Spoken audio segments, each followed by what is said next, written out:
Hi everyone, thanks so much for coming.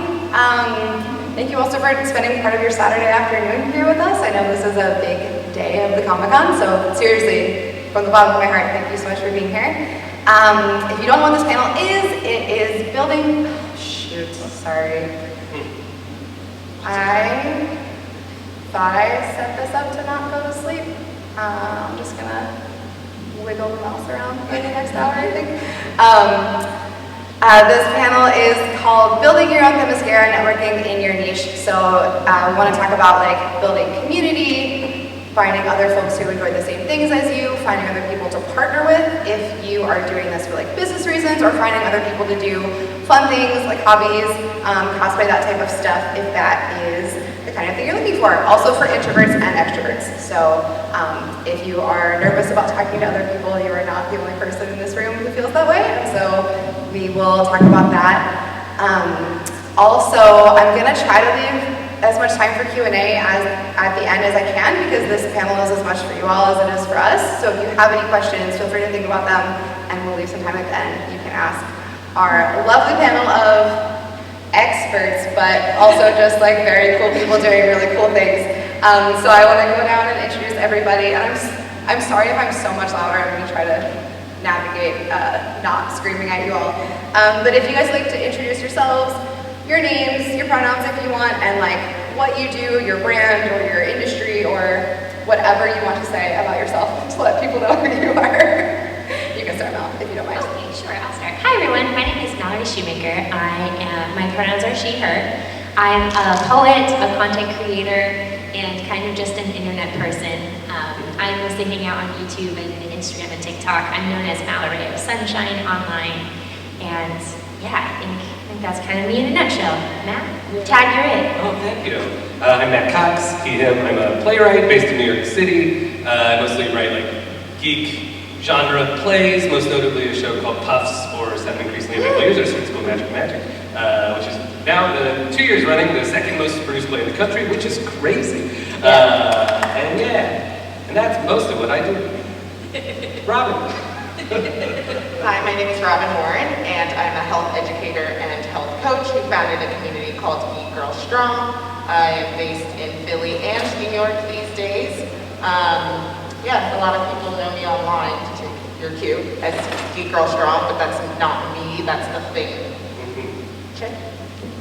Hello, I'm Grayson. I go by they, them. I'm from Brooklyn, and I'm a filmmaker and comic book writer. So I specifically work in animation as a TV writer, currently at Disney, and I'm also writing a series, Southern Gothic horror series at IDW called Good Deeds. But yeah, generally film and comics are my bag. I really like finding out what my friends are doing while I'm sitting on the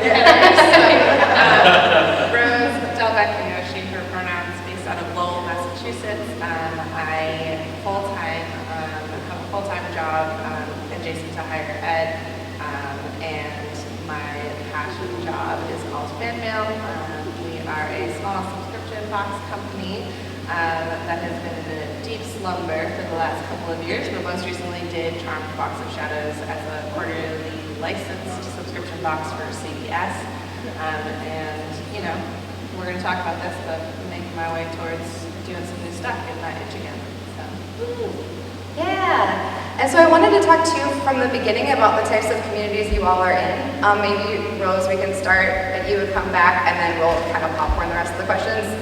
But because you all have like your own brands, but you're also in we have a pretty diverse group of communities, like some comics, some theater, some small business, some Disney stuff. So just to kind of give an idea of like the types of groups that you either are a part of or have found and loved, you can name drop or not. But yeah, Rose, if you would mind starting. Yeah, so the subscription box world is really interesting. I started off on the geeky subscription side, but I'm also on Book Talk and Book Boxes and all that good stuff. And those are a lot of the small businesses that I talk to as my peers. And also in every box that we do, we try to put at least 1 or 2 other small businesses. So I've kind of just created like a little Rolodex of really awesome people that I've met, mostly in Artist Alley, at comic conventions. And I've been coming to Comic-Con. This one specifically is my 16th here. And so I think I consider all of this my community as well. Yeah. Go ahead, Jay. I'm from the community of Jordandené. She's like the perfect throws the parties, creates the community, especially in New York when I first started getting into things. I knew I wanted to get into comics, but it took having friends first who were fans first to kind of feel safe and navigate the space until I actually went into the industry. So that's the first shout out. And then, yeah, I think I was sitting in your seats however many years ago, and I was like, I want to be on a panel one day. And I want to be on a panel to, showing my work to editors, to actually, writing books. And so now my community is very much my colleagues in the comics industry, fellow writers, editors, and artists, letters, colorists, and just taking care of one another, because comics sometimes doesn't love you back as much as you love it. And then animation is actually a very small world, and it's really lovely because I'm working at Disney now, but it's the same people I was working with at another animation studio 3 years ago. So we also take care of one another there, and I'm a part of the Animation Guild, and that's been a huge shift since actually being a part of the union. I guess I'm a part of a lot of different communities as well. One big one that allowed for Geek Girl Strong to get off the ground is Geek Girl Brunch, which is a meetup group that has chapters basically all over the world at this point. And I was fortunate enough to be a part of that group, and they foster my ability to run my business. As I was prepping for this panel, I realized that I should more often talk about my former students as a community, because they really inspired me and allowed me to think up the concept of my business. They were the first community that I had, and they are still my children. They follow me on Instagram, they message me and still call me Miss Warren. They're all adding me on LinkedIn. It's weird. Yeah, I know. They're old now. It's really weird. And then of course Jordan and I linked up, and then I think I took you to one of your first Geek Girl brunches, and you took me to a whole bunch of stuff, and we've been bouncing back and forth for 5+ years at this point. And then I guess I tend to be comics adjacent, because a lot of my clients and community members are within the comic creator community. And then just like teachers and educators. It's another community I'm in. Yeah, I guess I'm mostly in the off-Broadway scene. Like the New York City improv comedy scene, which is kind of where I'm, which is a very chaotic place to be, and not always fun, but sometimes it is very fun. Yeah, and so our show ended up sort of growing out of a lot of fandom groups. So I'm adjacent to a lot of wizard loving groups and fantasy book loving. And my first show was an anime. Saturday morning cartoon they called Go-Go, so we reached out to a lot of those. So I'm, Anime NYC, I know the guy who runs that very well, and I talked to him, and he feeds me a lot of wonderful promotion, which is great. Yeah, I love all of you. Yeah, okay, I think there's maybe a couple main ones for me. One of them is Comic-Cons. I think that's a common thread for all of us, but I think I've made a lot of my extremely good friends and people I consider a part of my really tight-knit community at Comic-Cons, which I never thought. I think I'm on like the 14th Comic-Con, and I never thought that when I started going to Comic-Cons that long ago that I would be, just so fortunate to have so many wonderful friends. And then another really random one is Disneyland is a community for me. I've met a lot of wonderful people. I think even though some of us are introverted and extroverted up here, and some of us are in between, I consider myself kind of an ambivert. Talking to people is another thing that we all love to do. We love hearing people's stories, and so I think when you're open to that, that's something that I find community in places you wouldn't expect, like Disneyland. But some of my very, very good friends are also from just talking to people at the parks. So that's me. Yeah. And cosplay, I guess. And cosplay, that's right. Yeah, that's huge. Yeah. So some of the communities that you all mentioned are things that already existed that you stumbled into or found, and some of you have made your own, which is, I think that is something that is so fascinating about fandom, is some are very niche, and so sometimes it's no one else likes this very specific thing that I do.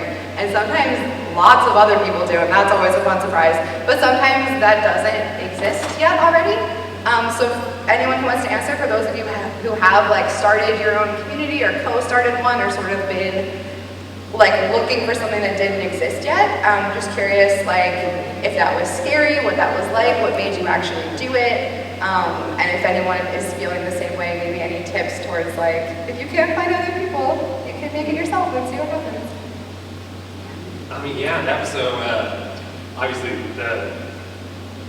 like geek theater is a very small niche thing that is not a lot of people are actually seeking out. There's actually not a lot of, and so especially whenever I sort of started writing, I really saw this big hole of like the things that I like, people don't really try to put on stage because it requires a lot more either money or imagination, and a lot of people don't want to deal with either.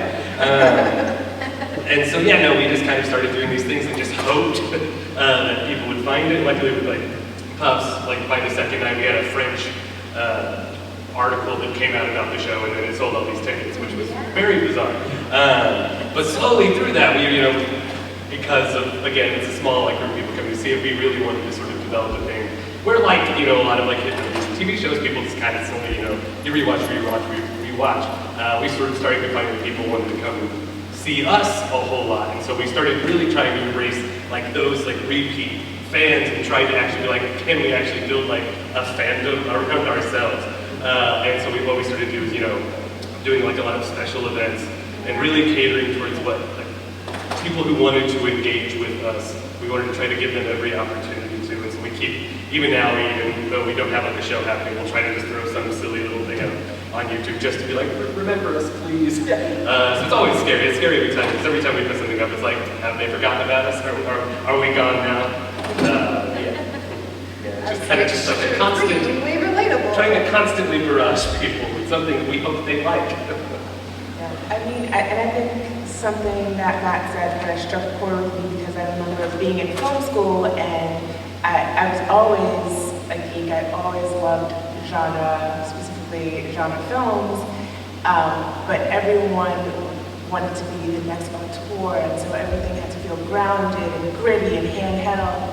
And I was in my corner like, maybe I'm going to try some magical realism. Maybe I'm going to try a superhero, girl with powers, which was really weird in film school. But I was emboldened when I actually left the film side and connected with Geek Girl Brunch and people who actually want to see that. And so I think what's really beautiful is if you find yourself in a space where you're like, I'm a lawyer, but maybe I should do entertainment law, or like, I'm an educator, or maybe I should tap into that community. I think what's really beautiful is that you know the deepest passions and love inside of you, and even if you're doing something that doesn't seem related at first, a beautiful thing happens when you try to marry the two. And I think the second that I did that, I then got into comics.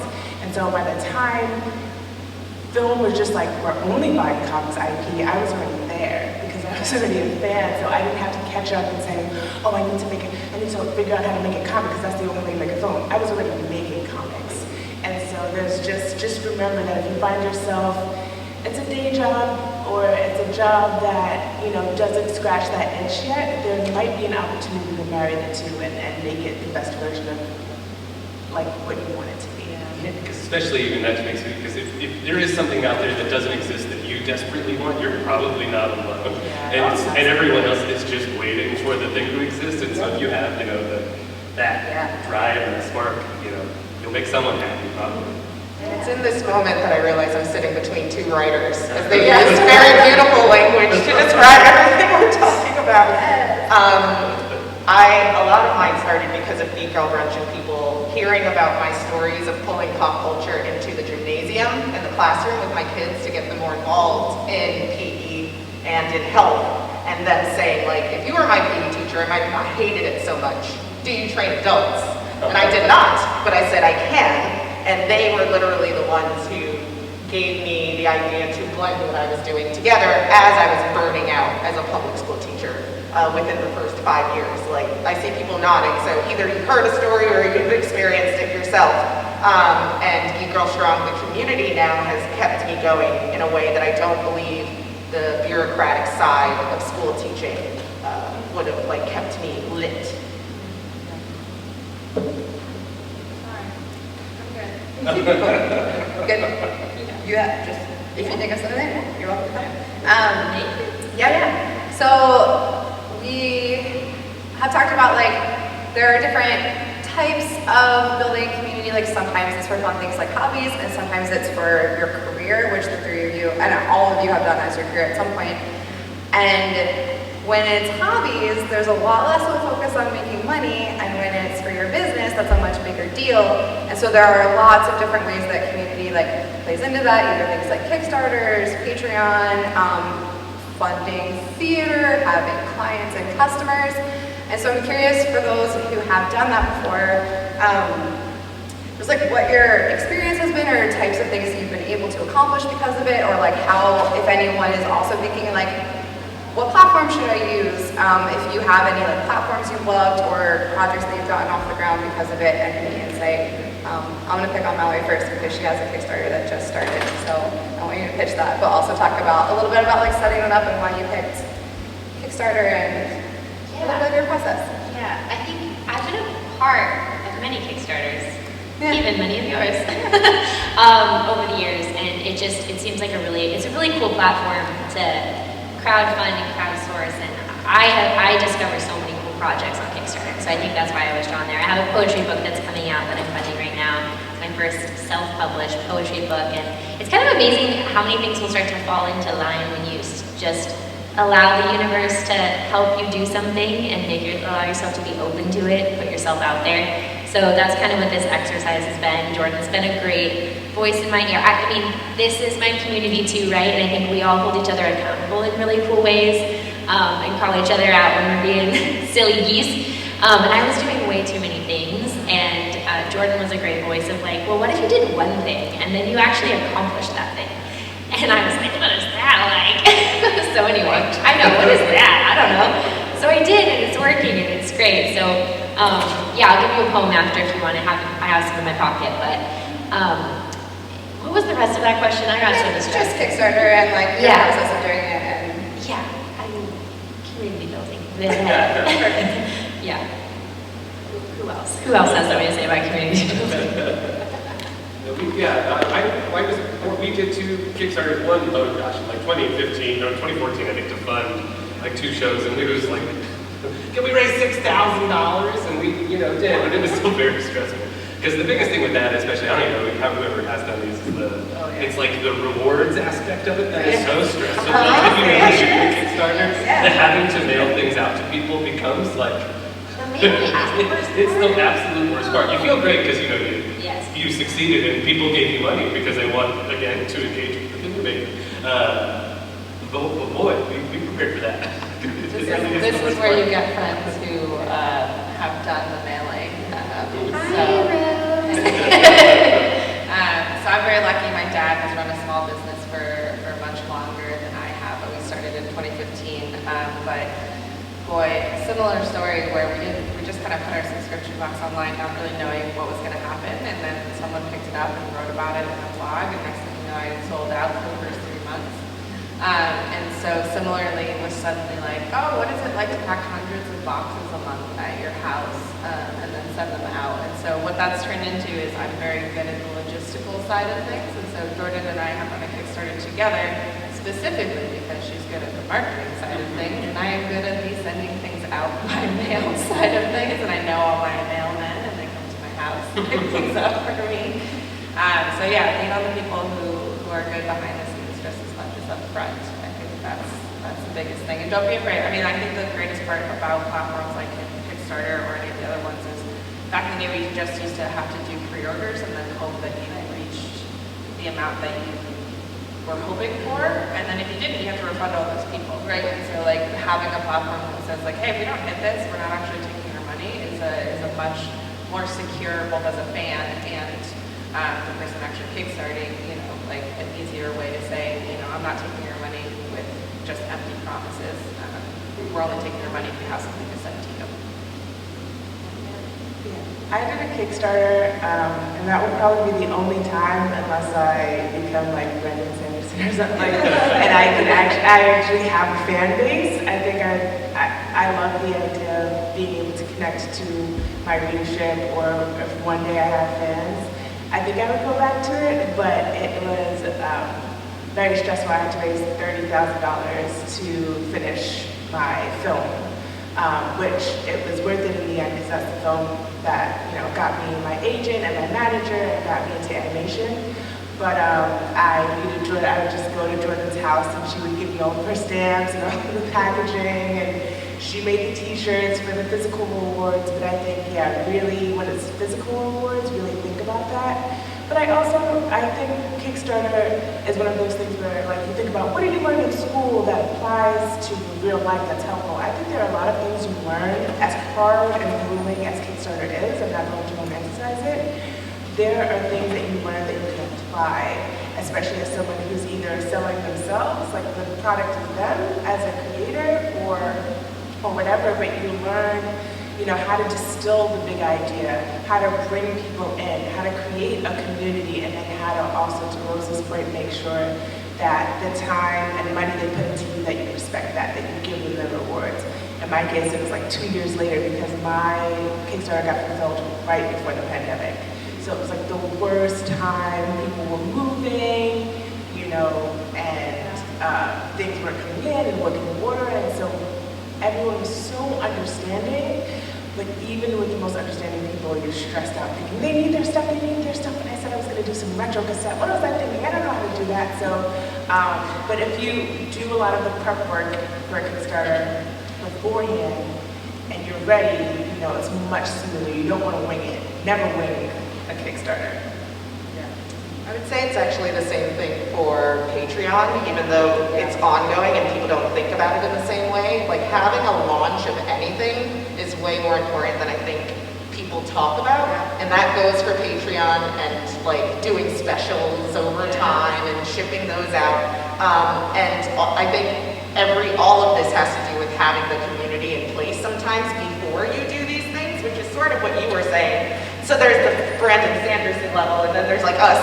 But like, there is that middle ground in between 0 followers and Brandon Sanderson, where like, if you set your goals correctly and you launch it correctly, and a lot of launching is, can you please post about this thing? In email form, in text form, and like taking your friend to lunch and telling them that you're about to do this thing, and very often we'll all offer, you want me to post about it, those kinds of things. So a lot of this has to do with community, but there is a lot of pressure. I've been running Geek Girl Strong since 2015, but full-time since 2018.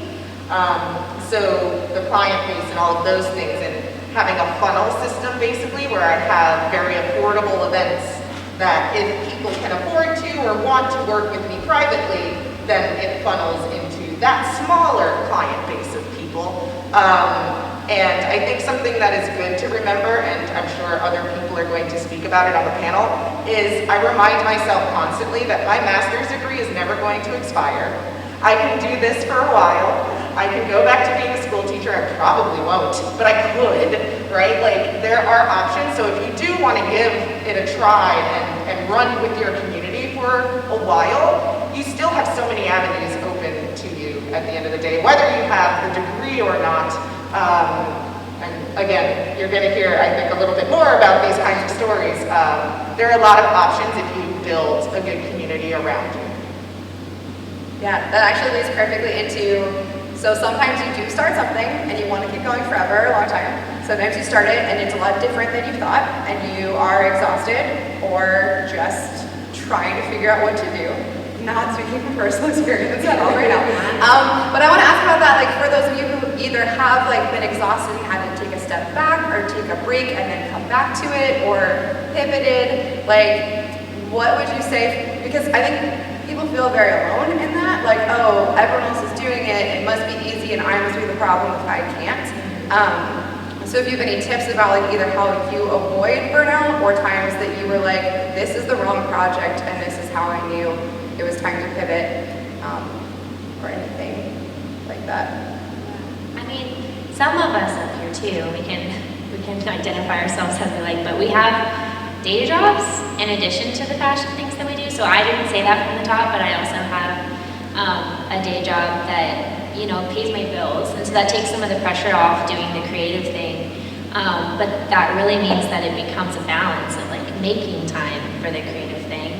I was talking to my manager and then sharing with Jordan right before the panel too about burnout, because that's something I've experienced over the past few years, and I think a lot of us have in maybe heightened ways because it's been an interesting past 3 or 4 years.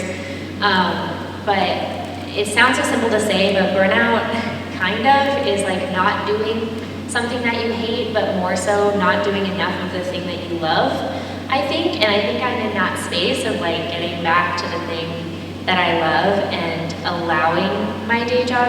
Like, there's a lot of shame is a strong word, but I feel like there's a lot of shame that can come with having something that isn't, you know, creativity full time, especially when you want that, or maybe you feel the pressure of the industry to have the thing that you love to do be the thing that makes you money. But I think, and Robyn was kind of alluding to this, but there's lots of ways that doing the thing you love can look, and no one way is the right way. It's just finding the way that's right for you. So, yeah, I don't know if any of you have anything to add to that, but yeah, no, that's my piece. Yeah, that is the trickiest thing, especially like in the creative field. Like as a writer, the things I used to go to, you know, to relax are the things now, whenever I watch them, my brain just can't turn off, and you're dissecting them, and you're thinking about it, and you're like, well, why does this work? It's all of a sudden you keep working even when you're not working. So what I have found, and only recently really, is the ability to, like, you really have to find something that you enjoy that is nothing like what you're doing. It's like my thing, like lately even is just whenever I go on walks, because I just want my brain to shut off. Listen to very loud power metal music. And listen, I recommend it. When that drum is doing this all the time, your brain can't do anything else. You go, wow, that's loud. And it's wonderful, and it actually gives a moment, and like even 10 minutes later, it's like, oh, okay. I have an idea again, which is wonderful. This thing that was bothering me 10 minutes ago, I couldn't figure out. Those drums did. Yeah, so whatever your power level is, I recommend finding it. I did something similar, but my therapist said, can you please do movement and not record it? Don't post it anywhere, because unfortunately for me, I teach movement, and it's also my primary coping mechanism, which gets very tricky in life. So something that I started doing since January is I'm taking dance classes. I am the student. I take weekly dance classes. Everybody knows where I'm going to be. Sometimes I post it when I feel like I look cool. Otherwise, I don't share it as much. And on the topic of burnout, there is this book called Burnout by the Nagoski twins, which is something that I share with a lot of people. And the big takeaway, it's not really a spoiler, there's a lot to read in it, but the big takeaway that I always like to share about this topic in particular, burnout, is that they drive home that there is no getting out of burnout by yourself. You actually need community, and you need people to help take care of you because you're already burnt out. And sorry, but there's nothing else you can do for yourself when you've reached that point. So allowing for your community, for others to hold you and keep space for you in those moments can allow for you to then return to your metal and your other interests with gumption. Yeah, so I experienced probably the worst burnout ever at the end of 2022. I had gotten my first job in a writer's room last year, had to move out to LA, and by the end of it, I was like, I can't do this anymore. In 2022, I got so many yeses, and I said yes back, and then I realized that I couldn't do all of it. I couldn't do all of it in the time that they might have wanted, and then also I couldn't do all of it as well as I was actually capable of. So I hit a point in September where I was like, I can't do this anymore. I'm going back home, like I'm finishing the last script, and I'm going back home and I'm figuring out which of these projects I feel like I see a future in. Because I'm at the point right now, I'm so grateful where it used to be a hobby that I would just write comics and write, feature films and hope that it would one day work, and now it's my job. And all of the projects are cool, but it doesn't make it any easier. So just so you guys know, even if you get your dream job, it doesn't make it easier necessarily. And what you have to then do is choose yourself sometimes over the project. And the way you do that is just to be communicative. You just say at the time when I had that breakdown, I told the head writers, I was like, I hit a wall, I just hit a wall. And everyone else was kind of stretched thin, so they got it. But we have to be able to do that. So like, I'm not in the best place right now to give you what you want. I need more time, I need to reevaluate, and sometimes whatever you're doing, you need to reevaluate it. You need to see it from a different angle, and that will take you on a path toward healing. So I basically came back to Brooklyn, and I was like, I'm going to heal myself. These are the two projects that need the time now. When you give it to them, but I'm going to heal. And I finally healed out of burnout maybe 2 months ago or something like that. And so, yeah, sometimes it's just taking what's in front of you, taking what your life is, what you see it to be, and turning it on its axis. And I think that can get you to see the end of the tunnel of a so-called burnout slump. Thanks for being so vulnerable. I burned out of higher education pretty quickly. I have my master's in higher education and student affairs administration.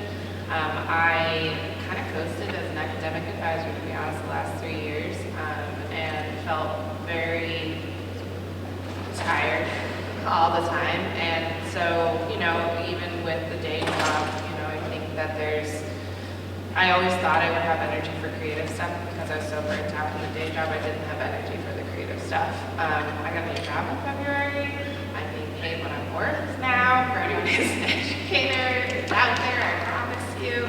And what that's brought me to is, I think this is a wild cycle, but I think I have a little more energy to do some more creating, which I didn't know was going to happen until it did. So I think that applies to a lot of different parts of my life. Like, one of the things that has nothing to do with small business or anything is, like, I didn't read in college for fun because I just read for school, and it was, you know, fine. I liked what I was studying, but realizing you can go back to reading for fun, I think that that's where I'm at in my life. It's like I'm figuring out what are the things I like to do for fun, and if that ties into something in my community already, then that's like a perfect segue, and if not, then it's just my thing that I do.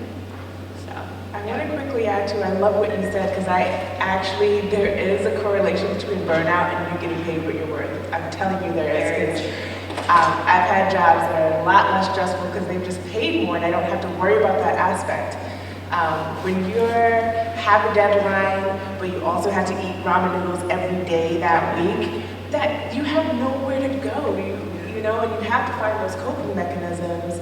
And so sometimes it's a matter of when you do get a new job or you do get a new opportunity, you're like, is this gonna push me to just be, like, it's kind of cool, it kind of could be where I want to be, but advocate for yourself in terms of money, because this capitalist society is weighing down on us and crushing us, and so we have to be able to fight for what we're worth, because I think there's a correlation between burnout and worrying about money constantly. Yeah, you can't take care of yourself when you're just worrying about like the basic needs, right? Then how are you supposed to do anything else if you're worrying about paying your rent or mortgage?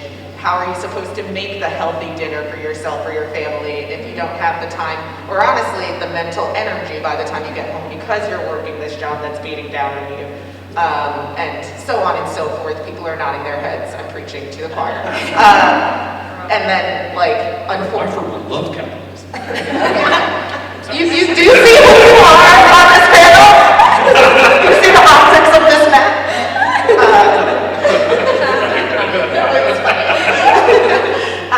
But then you have some breaths of fresh air, like joking with your friends on a San Diego Comic Con panel that you never thought you would ever get to be a part of, right? I think most of us at some point have alluded to the fact that we don't know how we got here, and we definitely did not do it by ourselves, which I think is kind of the point of the whole panel, right? When I started Geek Girl Strong, there were 2 other people who were doing like geeky health-related things, and they were both white dudes in California who would not talk to me, would not give me the time of day. One of those, they're closed up. The other one secretly watches all my Instagram stories now. So, that goes to power.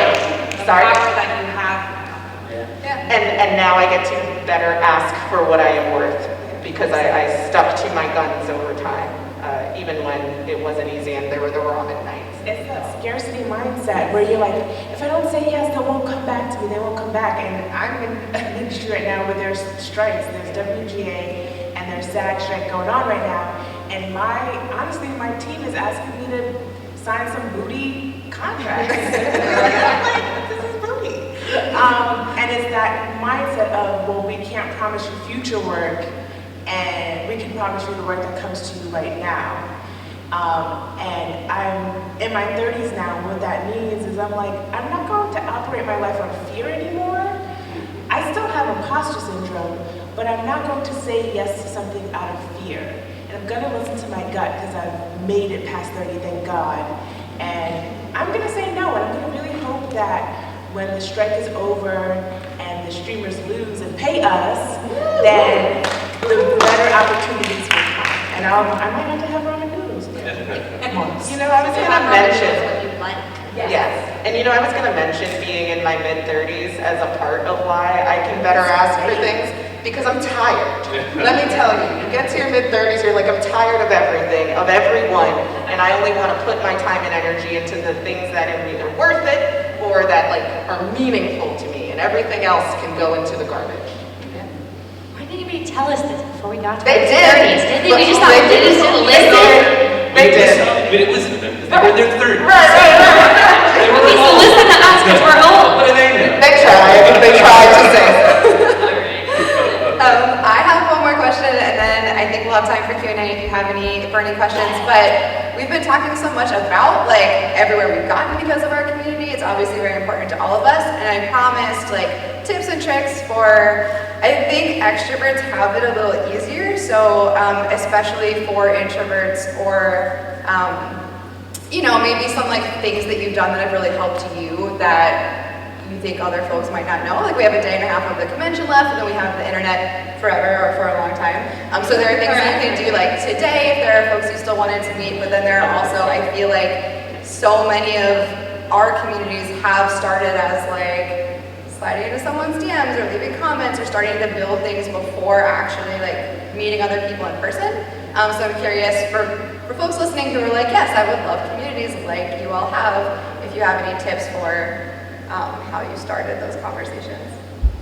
Well, I think a lot of you have your community already. It's giving yourselves permission to pursue the things that you might be afraid to pursue right now. And so Issa Rae said it best. It's like you're building a cross. You're not looking up or down. What you're doing is making genuine connections with people. If you're a social media person, slip into DMs. But social media is not for everyone. Sometimes it brings about anxiety. But I think, like, look at the people who are with you now that you naturally gravitated towards, and if all of you were like, yeah, I secretly wanted to do that geeky jewelry business, I secretly wanted to do that geeky, like, martial art, or anything, like, you guys need to give yourselves permission to hold each other accountable to try. And that's what I would say. Take the community you have now and love up on each other. My tip is not as cool. I realized today that I introduced myself constantly. Like if I see an artist I like or a brand that I like that like I do want to network with, even if they've met me 15 times, it's easier for me to just assume that they don't remember me, because then you don't feel like rejected, to be completely honest. And so I will go up and say, hi, I'm Rose. We met last year. You know, it's cool if you don't remember me. And I have a little script that I follow that I didn't realize until like this con, mostly because it's been a break, that I use and I kind of pull out, because, you know, it's easier for me to be like, I remember you, but you don't have to remember me. And it's been a nice surprise to see who has, you know, and they're like, of course, I know who you are. And I'm like, okay, cool. I'll probably still introduce myself next time just because it's the same zone for me. So that's my little introvert tip. And then make sure you take care of yourself when you leave the con and you can't talk anymore, because that's what I'm doing. So, yeah. Yeah, and I guess even just, especially when you're first starting in this sort of stuff, and how to, because on, you know, my side of things, especially because the world I work in is so specific, and you have to get around certain power structures, or you just have to build it yourself and just hope people come. It's you have to really make things very accessible at the beginning, which kind of goes against what we were saying about, you know, making sure you're getting paid what you deserve, because early on you probably can't necessarily. Just because by how we did our original shows, you know, we had this 4.5-hour long play. It was a bunch of Saturday morning cartoon animated thing called Kapago. We hope to do it. Look out for it. But it was this big thing, and usually that would cost like $125, something like that. But we're like, the people who would actually come and see it won't pay that. So let's make it the cheapest, best thing they've ever seen. So hopefully they keep coming back, and then that luckily is what worked out. So sometimes you have to go that route, and I think I've used a lot of different methods. I cold emailed our moderator in 2000, whatever it was, and I was just like, hey, you make those geeky tank tops and I do the geeky workouts. What if we put them on me? And then I did those workouts, and we've known each other ever since. And I got a call back from Jordan when I was at the Deadpool premiere. As Ryan Reynolds was coming out, I still ran away to take her call. I still can't believe it. I didn't do that for me, honestly. So sometimes make sacrifices in order to make connections with people. So I have that style of things. I've realized I do the same thing as Rose. I've started realizing that I do that more often. Even just last night, someone was like, I'm so sorry if I forget your name. I was like, I won't remember any of you when this is all over. And I'll have to meet you about 10 more times before I remember. So I think I'm also an introverted person. I need it's not that I'm not social. Obviously, I can turn it on. You're all seeing me on right now. But that means that I'm going to be very tired later when I'm watching Barbie. So I think it's like knowing you're in, which very often it's me introducing myself over and over again. It's me maybe complimenting the person and their work so that they know I know who they are, and never assuming that anything is out of malice if they don't remember me later or anything like that, and just remembering that most of us are trying our best. And I think the tip that we often give for this panel is to grab an extrovert if you're not well practiced yet as an introvert. So I've had multiple people on this panel where I just stand next to them at a convention, and then the conversation floods over onto me, and then that's when I can do the talking because the small talk is done. And as an introvert, I can do the deep stuff. So yeah, there are a lot of different ways to go about it. There definitely isn't one, and I would just say it's practice. Over time, I've gotten better at doing the small talk. I just don't like it. But also, go to the thing and look at it. If you feel as awkward, try to find the person who looks just as awkward and nervous as you. They're probably your new best friend. That's how I did it in Geek Girl Brunch, where I went to my second brunch, and my best friend now, we were like, oh, I like you. Do you want to go to London together?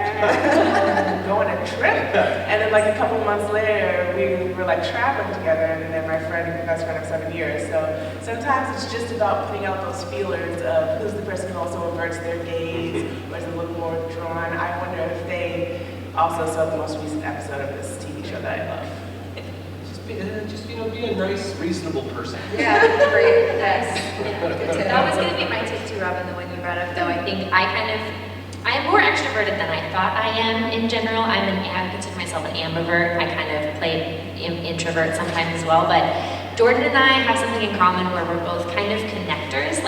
We just know people and then we say, oh, you should meet this other person. I think actually all of us up here kind of do that in a way. And so yeah, if you are an extrovert, it's less of a tip and more of homework, which is if you know that there are introverts in your group, or if you don't, if you feel comfortable enough to, not embarrass yourself or I don't mind being the butt of the joke or asking the quote-unquote dumb question if it makes someone else feel more comfortable. So I would say if you're an extrovert-like person, be willing to just give a little more so that the introverts in the room are, bring people in. I guess that's the real note, is just help create and foster that space with your energy, because it's really valuable and you never know what connections you're going to be able to foster because you're willing to put yourself out there and be the buddy to the introvert, or be the person to help bring some topic up, or I don't know. Okay, I'm out of practice timing panels. We have time for one question, I think. Okay, maybe two. Yeah. So you guys some of you talked about burnout. Do you have any tips about how to push through the anxiety and awkwardness that you haven't already shared? I love the scripting conversations and stuff like that, but I have such problems sending text messages, emails that I have been trying to send for 6 months. Help. I literally just hired an assistant to help me with that. For people who didn't hear the question, it was related to feeling very anxious about reaching out to people and like relating to the burnout feelings. How do you go about kind of like getting over those feelings in order to do the thing you want to do? I think, one, Jordan is lucky enough to have the resources to be able to hire somebody to take care of some of that, but we have had many conversations. Yeah. We have had many conversations that I haven't gotten back to that person. And I think that it's kind of recognizing that everyone's in that same boat. If they haven't followed up with you and you haven't followed up with them, I think it's okay to say, I'm just going to send a cold email, really short, and see what happens. I know. Just do one and then go watch an episode of a TV show. Don't try to do all your emails at once. That's the other thing. Like, take it in bite-sized chunks. Send one and then, maybe forget about it for a week. Like, you don't even have to think about it for that long. You can even show it to a friend and have them read it over, like someone that you trust and who knows your style of communication, because that can make a big difference in someone like looking at your work, right? Sometimes you can even have the friend press send. I was just gonna say, I would love to be press send on. Yes. Also, like, if I like reward systems, so I'll create a to-do list and I'm like, I get to do this if I do this. So if it is a big deal for you, treat it like a big deal. Like, this is a big task for me. So if I just do it, I should get to order like Thai tonight. And so I think if you give yourself a reward system and like actually make it a to-do, that will help. But also, that person is not going anywhere. So it might take a couple of weeks. It might take a month. It might take 2. And that's okay too. Thank you. Yeah. One more, yeah. I am in a situation where I've completely changed my career and I've left a lot of my old connections behind, but there are still some that, it's like, I have a friend of a friend who's in this high level position at like Dungeons & Dragons, you want their connection, and I feel like if I'm like, oh yes, totally, because I'm still trying to like figure out where I'm going, I'm just gonna blow that, and that's the chance, I want to have something, and how do you manage the like, I literally don't have anything to show you, but I want to show you me and not feel like that's going to be the Right. Like, how do you receive a connection when you don't feel like you know what you're connecting? Yeah. I really want to reframe that because I don't understand how that's blowing it. I think that you are you and you have a lot to offer and you have a skill set, and just meeting the person and being honest about it, I don't think that that's blowing it. In my industry, we call it a general meeting, which is like you meet with the people you really want to talk to, and they're literally getting to know you. So you get to do that first. You get to know me, but I love where your mindset is, because I think the farther you go, the more you have to show, the farther to show, meaning like you did the thing. You're not just pitching the idea, you tried the thing, you said here. So I think treat it as a general meeting first, just like, let's get to know you, let's vibe. They'll want to know your interests because they can create more connections for you. So just let them know what you're into and they will connect those dots for you. And then next time your follow-up should be, I think, like, here's the thing.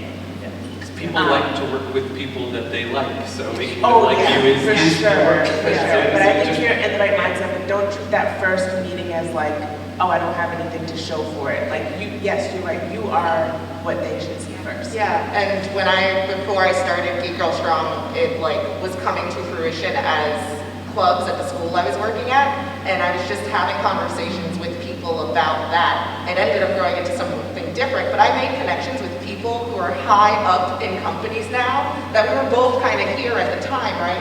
So I would agree with everyone, and sometimes you can look at it as like market research to talk to people and start sharing your ideas to see the reaction of the people that you would be working with eventually. And if you don't have something to share quite yet, you could flip it and make it more, in corporate America we call it an informational, where it's more about asking them about themselves, because people love to talk about themselves. And if you were like, hey, I want to hear your whole story because you're super interesting, then it's gonna flip to be more about you when you're in that conversation. But that might also take a little more pressure off of just like, tell me your story, how did you get where you are? And then you also get to learn like, what's the weavy path that they took to get, because we all took really random paths to get to where we are. So I don't know if that was too Cool, thank you. We're at time. Everyone's socials are here, and for the questions that you didn't get to ask, feel free to DM us. I hope I can speak for everyone. I forgot to check, but yeah, feel free to let us know. Talk to us afterwards. Robyn has a panel here right after, so stay for that. And the rest of us, I think, will be outside for a little minute. So thank you very much, so much for coming.